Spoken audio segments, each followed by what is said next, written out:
Welcome inside the WFCU Center for the final regular season home game of the 2016-2017 season here on the OHL tonight on Coach Co TV. I'm your host, James Murray. It is the Owen Sound Attack in to take on the Windsor Spitfires in a potential first-round playoff matchup. Should be a good one here today. Spoke with assistant coach of the Windsor Spitfires, Jared Smith, earlier about the big test against a very good Owen Sound team tonight. Also spoke with head coach of the Owen Sound Attack, Ryan McGill, about how a lot of people think that Owen Sound has had Windsor's number this year. He says that's not the case.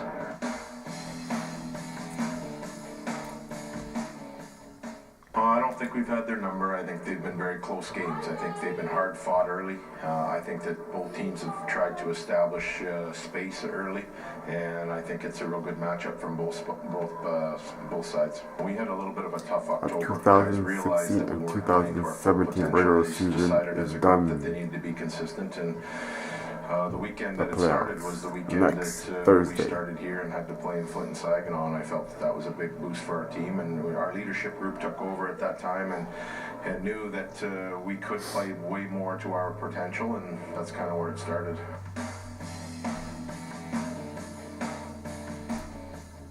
Certainly, it's a great test for our team tonight. Our last home game, want to, put on a good show for the fans. They've supported us all year. We're facing a real good opponent here in Owen Sound, who's had a tremendous year.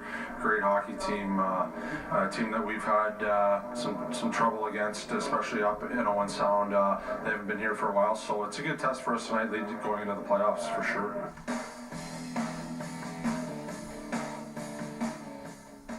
Let's send it upstairs to our broadcast duo, Chris McLeod and Todd Warner, with their thoughts on tonight's game.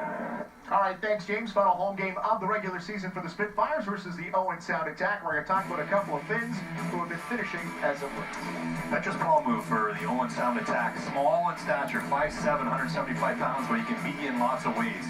You see his power play numbers. He's fifth in the league in scoring and plays the point on this top-rated Owen Sound power play with Centurami. Puts pucks on net, leads the team in shots on goal.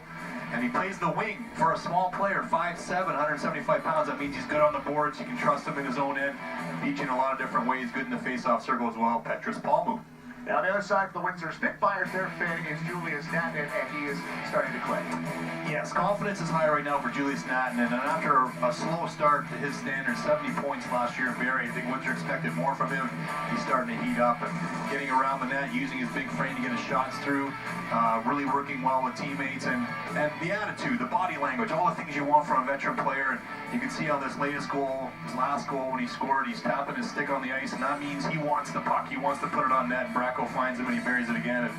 And one of the things we haven't seen a lot of him after the seasons he's had is a smile on his face. That's great to see from Julius Nattinen, and he's heating up at the right time. Spits have not beaten Owen Sound yet this year. We'll find out if it happens tonight. James?